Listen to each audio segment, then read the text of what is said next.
The year is 1920. Imagine you are the lighthouse keeper. You are stationed on a small, humid rock off the coast of Brazil. It is a lonely job, but you have your family with you. Your wife, your 3 children. For months you have lived here. You have seen the golden shimmer in the trees. You have heard the rustling in the dry leaves. You know the island is infested, but you stay inside. The concrete walls of the lighthouse are safe, or so you think. It starts one night with a broken window. Maybe a storm blew it open. Maybe a branch crashed through. It doesn't matter how it happened. What matters is what came in. You are sleeping when you hear it. A soft, wet slide across the floorboards. Not one, dozens. You wake up. You turn on the lantern. The light reveals a nightmare. The floor is moving. The walls are alive. Golden scales glisten in the dim light. They are pouring in through the window, driven by hunger, drawn by the heat of your bodies. You scream for your family. Run. You grab the children. You burst out the front door into the heavy, tropical night. Your only hope is the boat docked at the shore. It's a desperate sprint through the wild grass. But you forgot one thing. The snakes aren't just on the ground. On this island, they hang from the trees. They wait in the branches. As you run through the canopy, you feel the first strike. A sharp, burning needle in your neck. Then another on your shoulder. Your daughter screams. Your wife stumbles. The venom hits your heart in seconds. Your vision blurs. The path to the boat disappears. The next day, the Brazilian Navy arrived to deliver supplies. They found no one in the lighthouse. They found no one on the boat. They found the family scattered along the forest path. Every single one of them dead. Their bodies were swollen. Their skin was bruised purple. This wasn't an accident. It was an execution. Since that day, the lighthouse has been automated. No human has lived there since. Welcome to Ilha da Queimada Grande, a place where nightmares are real, a place where the ground moves. Why is this tiny island the only place on Earth where humans are legally forbidden to walk? Let's find out. If you look at this island from a boat, it looks like paradise. Emerald green forests, rocky cliffs, deep blue ocean. It sits just 90 miles from the coast of Sao Paulo. It looks inviting, but locals call it something else. They call it Snake Island. There is a legend that pirates buried gold here. They say the snakes were brought to protect the treasure. But the truth is much scarier than pirates.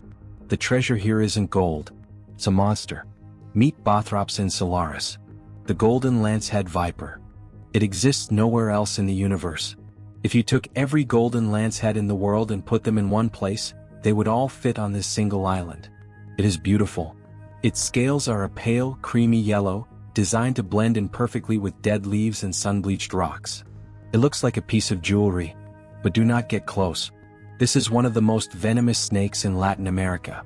Let's talk about what happens if you step off that boat.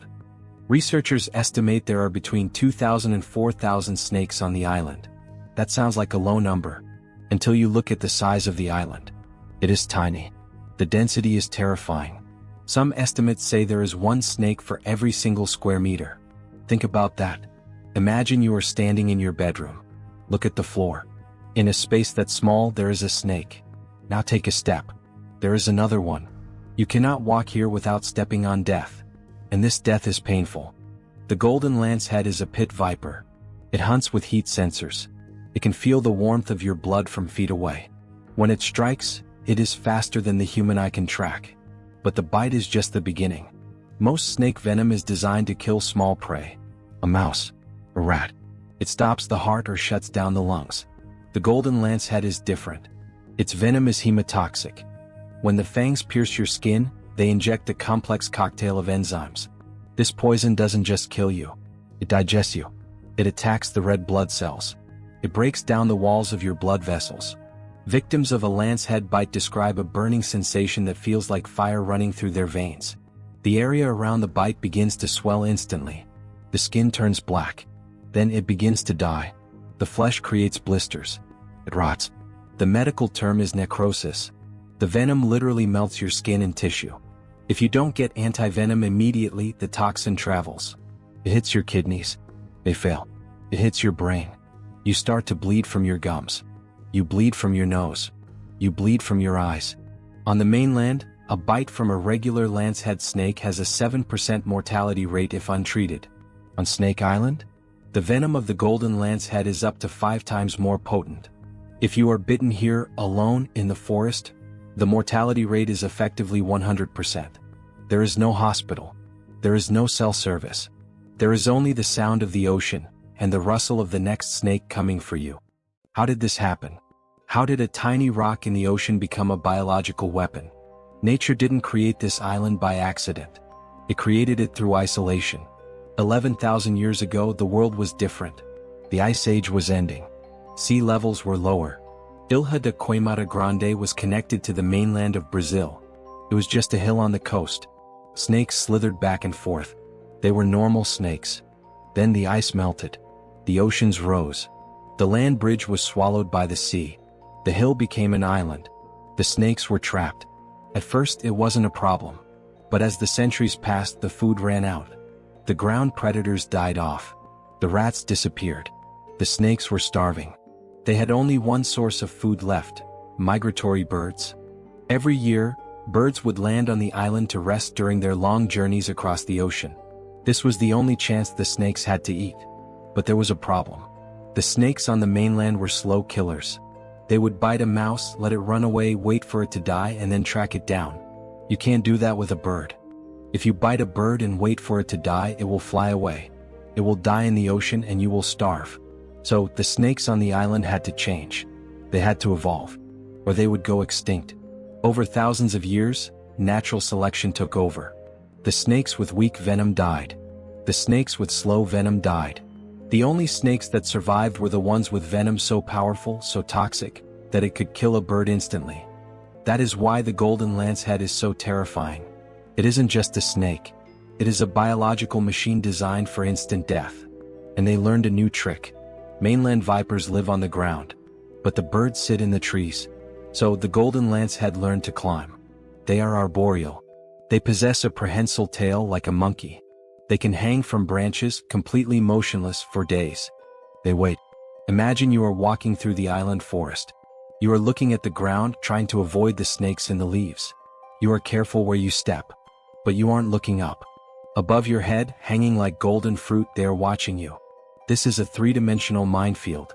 Danger is below you. Danger is above you. There is no safe place. This evolution has created a strange, horrific ecosystem. The island is silent. There are no mammals. No noisy monkeys. No barking dogs. Just the sound of waves, and the occasional frantic flapping of wings as a bird is snatched from the air. It is a kingdom of reptiles. And they do not welcome visitors. So who goes there? Officially? Almost no one. The Brazilian government controls the island. It is part of the state of São Paulo. But the real authority is the Brazilian Navy. They have declared the island a zone of great danger. Landing on the island is illegal. It is a crime. You cannot just rent a boat and go there. The Navy patrols the waters. They monitor the perimeter. The only people allowed on the island are select researchers and Navy engineers. And even they are terrified. When the Navy engineers go to service the automated lighthouse, the same lighthouse where the family died, they follow strict protocols. They check their boots. They wear protective leggings made of thick leather or Kevlar. They never walk alone. They always carry a doctor. And they never ever wander off the path.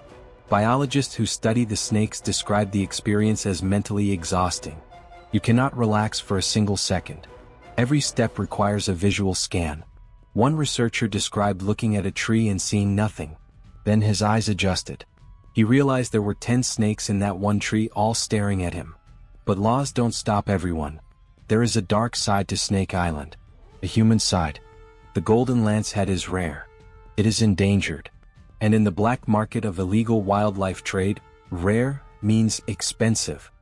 Biopirates are real. These are smugglers who risk their lives to sneak onto the island.